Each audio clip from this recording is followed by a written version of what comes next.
Okay, so if you're familiar with the epic tale of the Ramayana, you probably know the basic setup, right? The hero, Ram, was born with one single purpose, to defeat the seemingly invincible king, Ravana. It's a classic story of good versus evil. But deep inside it, there's this fascinating strategic detail that changes everything. And that brings us to the central puzzle of this whole story. I mean, Ravana was so powerful that the gods themselves had to get involved. So why send the solution in the form of a mortal man? It seems like a disadvantage, doesn't it? Well, as it turns out, it was the only move that could possibly win the game. All right, let's unpack this. To really get the solution, we first have to understand the problem. And the problem was Ravana's incredible, almost absolute power. A power he wasn't born with, but one that was granted to him. Now, this power came in the form of what's called a boon, which is basically a divine gift from a god. And Ravana, well, he didn't get his from just anybody. He received it from Lord Brahma, the creator of the entire universe. So you can imagine, it was a pretty big deal. And just look at how thorough he was.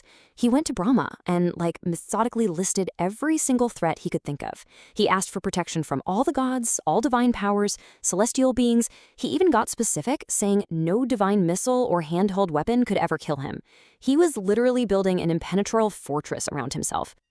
So after getting this boon, Ravana was totally convinced he'd done it.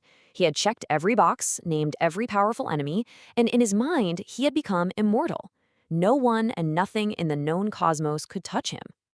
But you know how it is with contracts, right? Especially divine ones. You've always got to read the fine print. So in this huge, meticulous list of all the great and powerful beings in the universe, did he miss something? Was there a loophole? Oh yeah, there was. And that loophole, it wasn't about a lack of intelligence. Not at all. It came from an excess of pride. And this is where that classic story of hubris really kicks into high gear. So picture this. Ravana is listing off all these incredible, powerful beings he wants protection from. And Brahma himself, the one granting the wish, he notices something's missing. A small, seemingly insignificant omission from the list.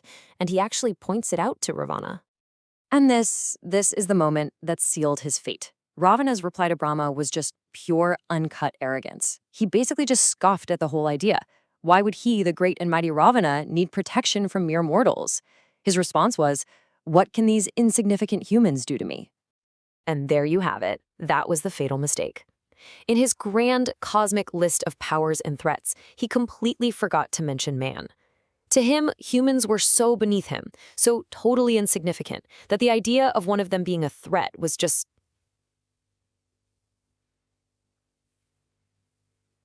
laughable. And that one single prideful oversight, well, it created the very specific key needed to bring him down. Which brings us right back to our original question, doesn't it? So here's how this brilliant cosmic checkmate played out. First, the problem. Ravana can't be touched by gods or any celestial beings thanks to his boon. But then, the loophole. He has zero divine protection from a human, which leads to the only possible solution. The one destined to defeat Ravana had to be in human form. You see, Ram being born a human wasn't a weakness, it wasn't a handicap at all. It was a strategic necessity. It was the only way to get around Ravana's otherwise perfect divine shield. The very form he looked down on, the one he dismissed, was the only one that could possibly defeat him. His own pride literally wrote the script for his own destruction. So, okay, beyond all the epic battles and the divine drama, what's the real takeaway here? What's the big lesson this ancient story is trying to teach us about power and about weakness? It really is this fascinating paradox, isn't it? A perfect example of that tragic hubris we talked about. Ravana's greatest strength, this divine boon that made him feel invincible, it was the very thing that created his greatest weakness. That power made him arrogant, and his arrogance made him completely blind. He was so busy watching the skies for some divine threat, he never even thought to look down at the ground beneath his own feet. And that really leaves us with something to think about, doesn't it? It's a theme you see over and over, from ancient tragedies all the way to modern stories. How often is our greatest strength the very source of our greatest weakness? Does the thing we're most confident in create a blind spot that could become our ultimate undoing? It's a powerful reminder for sure that sometimes the biggest threats come from the places we would never, ever think to look.